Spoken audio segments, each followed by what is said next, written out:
It's headlines and fun, true crime tales and a wild rerun. Bits of news to brighten your day in the latest, wackiest, petty expressway. Scandals, gators, space coast too. Crimes that baffle and headlines askew. When the world gets dark, we bring the cheer. Newsy nuggets, the good, the grim, the weird is here.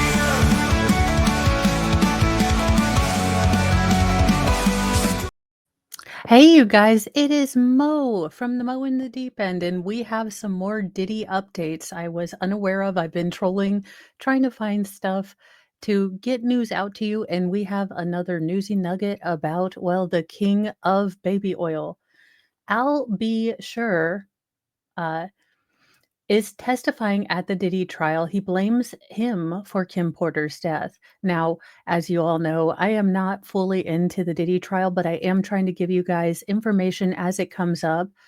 This is from TMZ. So let's get into this. Al B. Sure says that he is the last of man breathing who knows the truth about Diddy, and he has no issue using the last of his oxygen to take him down. The R&B singer appeared on Fox 5 New York earlier today to promote his forthcoming memoir, where he raised questions about his late ex, Kim Porter's death. Now, Al claims that Kim used to warn him to, quote, watch his back around Diddy and disputed the coroner's ruling that a healthy 47-year-old woman should suddenly die of pneumonia. Al also revealed Diddy's prosecutors have subpoenaed him to testify at the federal trafficking trial, and and his attorney are willing to accept the invitation. He goes on to claim that Diddy placed a bounty on his head and orchestrated a massive PR campaign to make him look bad, which led to his 2022 health scare. Al fell into a coma with liver failure but underwent a successful transplant. He told the news station for the first time he firmly believes that Diddy had something to do with his failed organs. Now, I do want to come back to this 2022 health scare, so this might be a bit of a longer video because I want to see what the doctor said about his health scare. The liver is, an organ that helps detoxify and remove impurities from your body, and it can be heavily affected by lifestyle. So before I, say Diddy did it with, a micro injector hidden in an umbrella, allegedly in Minecraft, I want to have more full picture before I go put on my conspirosity hat. The moment of reckoning for Al comes when he declares, quote, I'm the only one alive, end quote, suggesting that anyone who ever spoke up about Diddy got whacked. Now, not everyone shares those Diddy fears. However, Quincy Brown, Al's biological son he shared with Porter, is boldly standing with Diddy, aka his pops, until the end.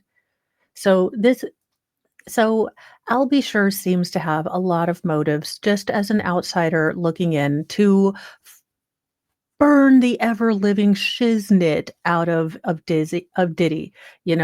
He lost his wife to him. His son is vehemently supporting him, calling him pops. Again, he blames him for his health issue. So if he has information that can help put Diddy away, if he did it. The problem is before the trial, we have so many allegedly, and if we haven't heard the evidence, and with this being a federal trial, it will not be streamed. So it will come out in drips and drabs. But I'm already, as just a casual observer, seeing multiple reasons why he would try to take that bus, go reverse and forward and reverse and forward. He would back that bus on up on Diddy, figuratively with his testimony. So that is a good thing to kind of put out there that, there might be agendas of, justice for his wife, or ex-wife, what happened, the fact that he blames them for the health scare, the fact that it was already put into his head that, Diddy is dangerous. And then you have his son siding with the man he believes, broke up his family and cost him his ex. So there are a lot of things that may color his testimony, is all I'm saying. Now, this is allegedly, everyone takes an oath, But just like we saw with Jen McCabe and Carrie Roberts, where they characterized every single, behavior that Karen Reed had as nefarious or negatively, this could be really damaging if the jury isn't going to know this backstory. So it will be very interesting as we go through the trial to see how the jury reacted or how, this testimony affected. Now, it is worth noting, Kim's kids said back in September, quote, "While it's been incredibly difficult to reconcile how she could be taken from us so soon, the cause of her death has long been established. There was no foul play. Grief is a lifelong process, and we ask everyone to respect our request for peace as we continue to cope with her loss every day." And I think that is probably really honest. Grief is a lifelong process. It's not something that you get like this final closure. There's not an end line where you get to put it away, pack it up, and never think about it again. It's this thing again. Your life grows around it, and some days your life shrinks to just be that grief for reasons, and then other days you might not even realize it. So it is like a phantom that just follows you, and sometimes it's incredibly heavy, and sometimes you get to remember those good times, and it's like a gentle hug, but it kinda sucks all in all. Now, prosecutors have also revealed in court this week that there won't be much about Kim or Al during the Diddy criminal trial. They did reach out from TMZ to Diddy's camp with no word. So I do want to go back to the health scare and see what the article says there. All right. Albie seems to allude to Diddy re coma speaks on adult son Quincy. So I wanted to get a little bit of a different view. I'll be sure.